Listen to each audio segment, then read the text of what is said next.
ओम श्री गणेशाय नमः। आज हम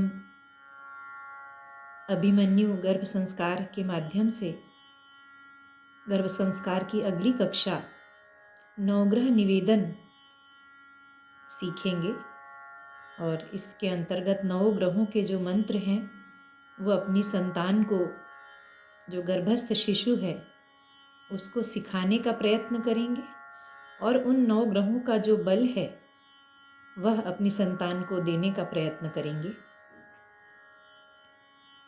चूँकि यह एक आध्यात्मिक प्रक्रिया है, इसलिए आप सभी इसे सुनने से पहले स्नान ज़रूर कर लें। इसे अपने कानों में हेडफोन लगाकर लेटे लेटे भी सुना जा सकता है, बल्कि लेटे लेटे ही सुनना चाहिए, लेकिन स्नान ज़रूर कर लें। स्नान करके पूजा पाठ करके आप तैयार हो जाएं और उसके बाद फिर इसे करें।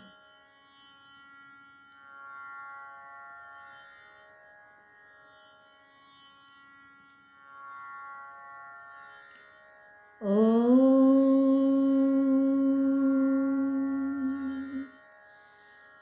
वक्रतुण्ड महाकाय सूर्यकोटि समप्रभ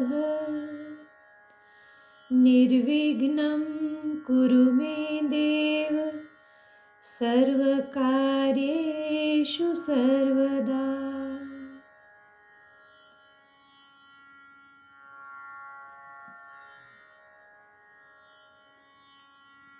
आज हम नवग्रह निवेदन सीखने जा रहे हैं। अपने गर्भस्थ शिशु के लिए नवग्रह निवेदन करने जा रहे हैं। आप सभी पहले सीधे लेट जाएं और उसके बाद अपना दाहिना हाथ अपने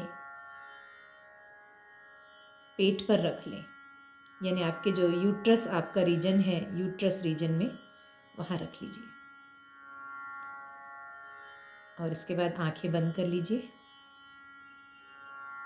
अब केवल आपको सुनना है और ये जो मेरी बातें हैं,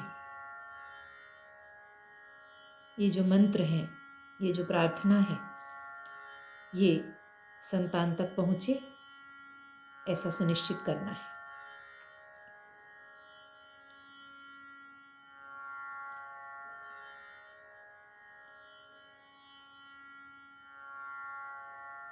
सबसे पहले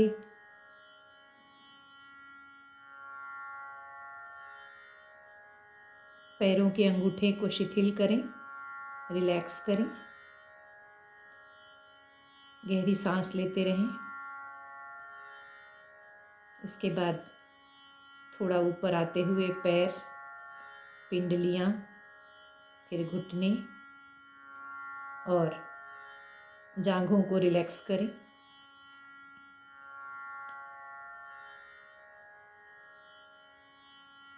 इसके बाद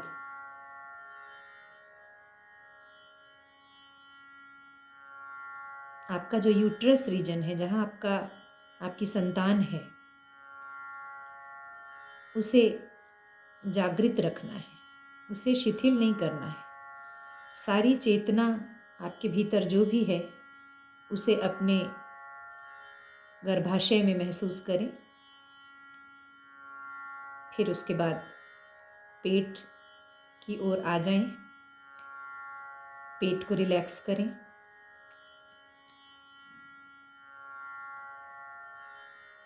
छाती, दोनों हाथ और गले, इन सभी को रिलैक्स करें। चेहरा, दोनों आँखें, नाक, होठ, इन सभी को रिलैक्स करें। मस्तिष्क में और कोई विचार न हो।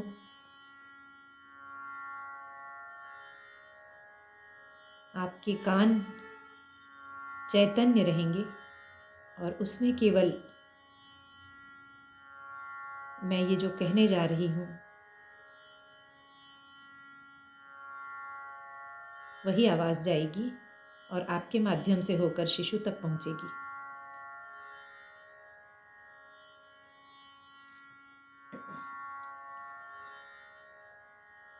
ओम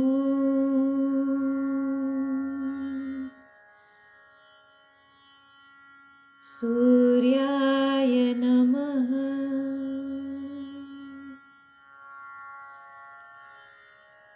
नवग्रहों में ग्रहों के जो देवता हैं वो सूर्य कहलाते हैं और शरीर में वे आत्मा है। हम सभी के शरीर में जो आत्मा है वो सूर्य है। ज्योतिष में सूर्य को आत्मा, आत्मबल यानी कि सेल्फ कॉन्फिडेंस, दाहिनी आंख को भी सूर्य कहा गया है। वैसे तो हर ग्रह के बहुत सारे कारक तत्व हैं, लेकिन ज्योतिष में चूंकि हम गर्भ संस्कार कर रहे हैं इस वक्त, इसलिए जो सूर्य का कारकत्व है बच्चे के पिता, हम उस पर ही अपना फोकस करेंगे। साथ में आत्मबल पर करेंगे क्योंकि सूर्य आत्मा है, आत्मबल भी है। तो हम सूर्यदेव से प्रार्थना करते हैं, हे सूर्यदेव, हमारी संतान को आपके जैसा प्रखर, आत्मसंयमी, आत्मबली बनाना और हमारा जो नेत्र की ज्योति है वो प्रखर हो। हमारी संतान के अपने पिता से संबंध हमेशा सुंदर रहे। हमारी संतान के नेत्रों की सुरक्षा की जिम्मेदारी भी चूंकि सूर्यदेव आप पर है, इसलिए उसके नेत्रों की ज्योति आप हमेशा बने रहना। अब हम सूर्य के 2 मंत्र करेंगे। एक है ओम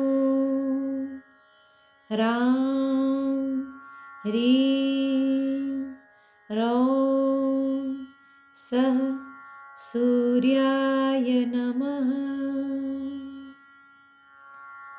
दूसरा मंत्र है ओम सूर्याय नमः। इसमें से जो भी मंत्र आपको अनुकूल लगता हो वह आप अपने शिशु के लिए और अपने स्वयं के लिए कर सकती हैं। इसके बाद चंद्रमा। चंद्रमा मन का प्रतीक है, चंद्रमा मनोबल का प्रतीक है, चंद्रमा माता का प्रतीक है। शरीर में जल तत्व है। इस पृथ्वी पर जितना भी जल है वह चंद्रमा है। भोजन भी चंद्रमा है। बाईं आंख चंद्रमा है। इसलिए हम अपनी संतान के लिए ये प्रार्थना करते हैं कि तुम्हारा मनोबल मजबूत हो, तुम्हारा मन मजबूत हो, तुम्हारा मन संयमित रहे, तुम्हारे भीतर जल तत्व की कभी कमी न हो, तुम्हारे घर जहाँ भी तुम रहो वहाँ जल की कमी न हो, तुम्हारे घर भोजन की कभी कमी न हो। और चंद्र का मंत्र है ओम श्रां श्रीं श्रौं सः चंद्राय नमः। दूसरा मंत्र है ओम सोमाय नमः। इन दोनों में से जो मंत्र आपको अनुकूल लगे वह मंत्र आप कर सकते हैं। इसके पश्चात मंगल। मंगल ग्रह भूमि पुत्र हैं या भूमि का प्रतीक है। ज्योतिष में ये पराक्रम के प्रतीक हैं, पुलिस और सेना के प्रतीक हैं।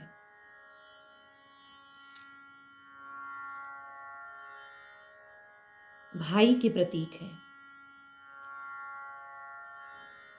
इसलिए हम अपनी संतान के लिए प्रार्थना करते हैं कि वो मंगल की तरह पराक्रमी हो, निडर हो, वह अपने भाई बंधुओं का सम्मान करे, मित्रों का सम्मान करे, उनसे स्नेह करे और उनसे स्नेह पाए। मंगल का मंत्र है ओम क्रां क्रीं क्रौं सः भौमाय नमः। दूसरा मंत्र है ओम भौमाय नमः। इसके पश्चात बुध यानी कि शिक्षा, किताबें, वाणी, लिखने की कला, बोलने की कला, गणित, ज्योतिष, विद्वत्ता, वक्तृत्व यानी बोलने की कला, हास्य और रिश्तों में बहन का प्रतीक है बुध।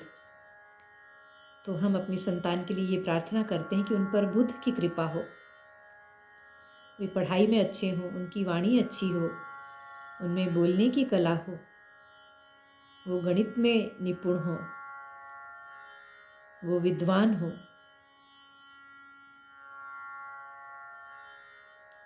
उनके अंदर हमेशा हास्य रहे, दुखों में भी उनमें हंसने की क्षमता हो।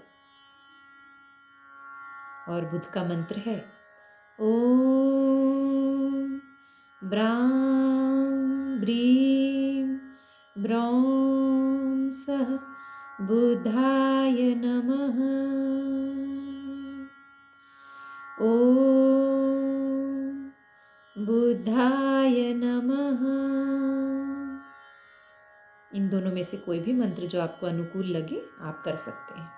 और इसके बाद है बृहस्पति यानी कि गुरु गूढ़ ज्ञान का प्रतीक है। स्कूल के बाद की जो उच्च शिक्षा होती है, कॉलेज की शिक्षा, उनके प्रतीक हैं। विवेक के प्रतीक हैं, आध्यात्म के प्रतीक हैं, वेद पुराणों के प्रतीक हैं, मंदिर के प्रतीक हैं और गुरुजनों के प्रतीक हैं। तो हम अपनी संतान के लिए प्रार्थना करते हैं कि उन पर गुरु की कृपा हमेशा बनी रहे। जहाँ बुध किताबों की शिक्षा है, वहीं पे बृहस्पति गहरा ज्ञान है, आत्मज्ञान है। इसलिए बृहस्पति का अपना महत्व है और हम अपनी संतान के लिए प्रार्थना करते हैं कि उन पर बृहस्पति की विशेष कृपा हो। बृहस्पति का मंत्र है ओम ग्रां ग्रीं ग्रौं सः गुरवे नमः। दूसरा मंत्र है ओम गुरवे नमः। इसके पश्चात शुक्रदेव लग्जरी, विलासिता की चीज़ों के प्रतीक हैं, धन संपत्ति के प्रतीक हैं, इत्र या परफ्यूम के प्रतीक हैं, सौंदर्य के प्रतीक हैं, रिश्तों में अपोजिट जेंडर यानी कि जीवन साथी के प्रतीक हैं, सौंदर्य के प्रतीक हैं, स्वच्छता के प्रतीक हैं, जन्म देने की क्षमता यानी कि बीज के प्रतीक हैं। किसी महिला के शरीर में जन्म देने वाला बीज और किसी पुरुष के शरीर में जन्म देने वाला बीज शुक्र है।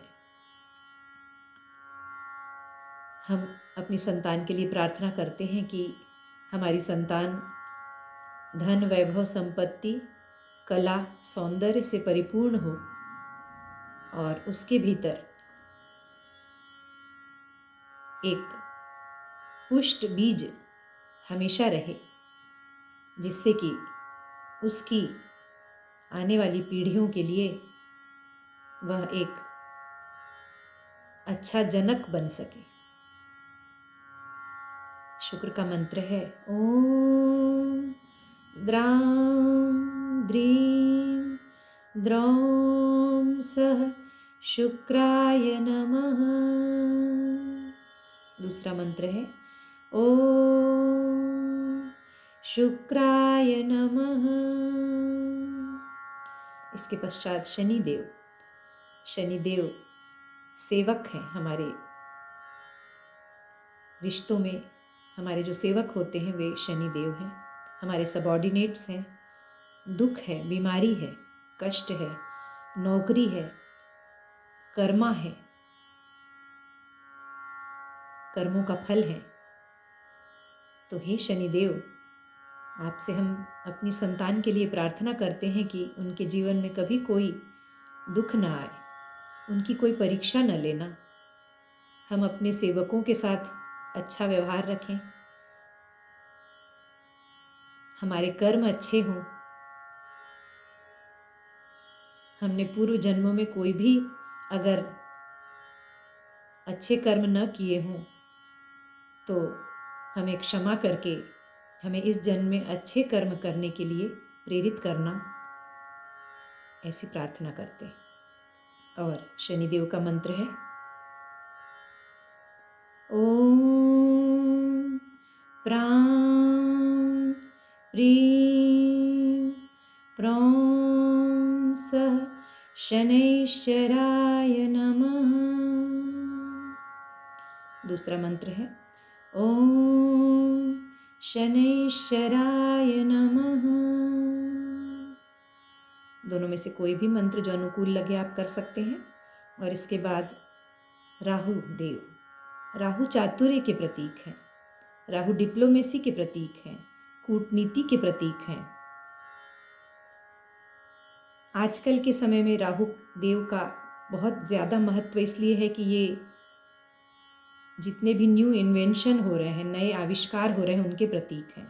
सॉफ्टवेयर के प्रतीक हैं, कंप्यूटर के प्रतीक हैं, इंजीनियरिंग के प्रतीक हैं, नए इलेक्ट्रॉनिक्स के प्रतीक हैं, अंतरिक्ष के प्रतीक हैं और रिश्तों में हमारे दादा के प्रतीक हैं।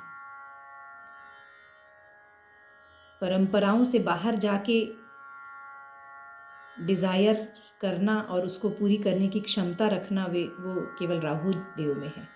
तो हम राहु देव से प्रार्थना करते हैं कि हमारी संतान को अपना जो सकारात्मक फल है वह ज़रूर देना। मंत्र है ओम भ्रां भ्रीं भ्रौं सः राहवे नमः।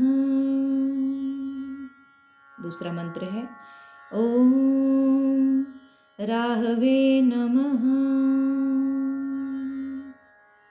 इसके पश्चात अंतिम और 9वां ग्रह केतु।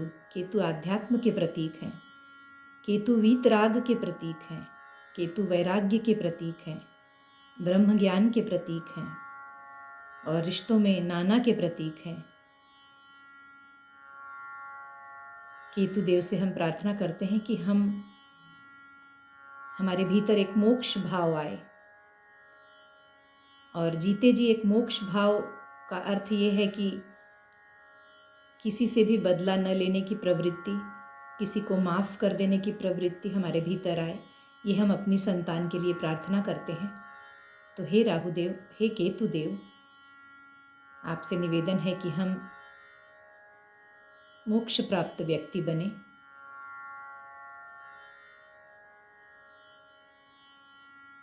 कहीं से कोई आकांक्षा या एक्सपेक्टेशन न रहे। केतु देव का मंत्र है ओम स्रां श्रीं स्रौं सः केतवे नमः। दूसरा मंत्र है ओम केतवे नमः।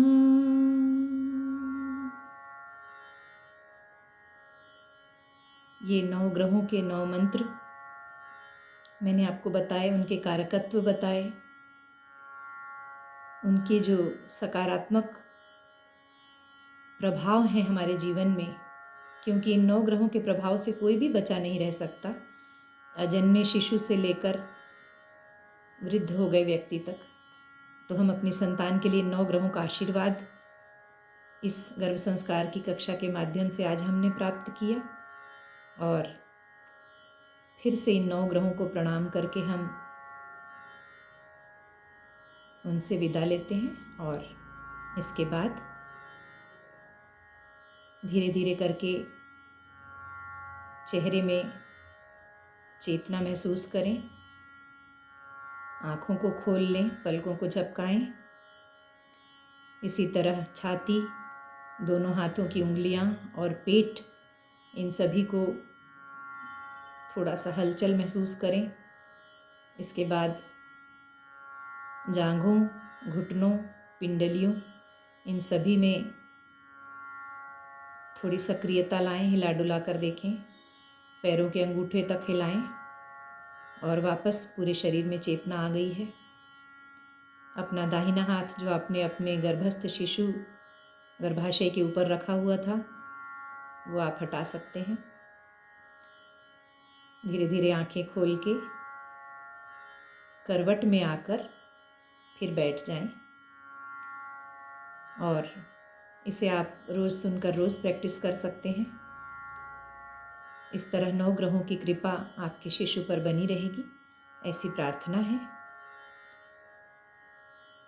धन्यवाद।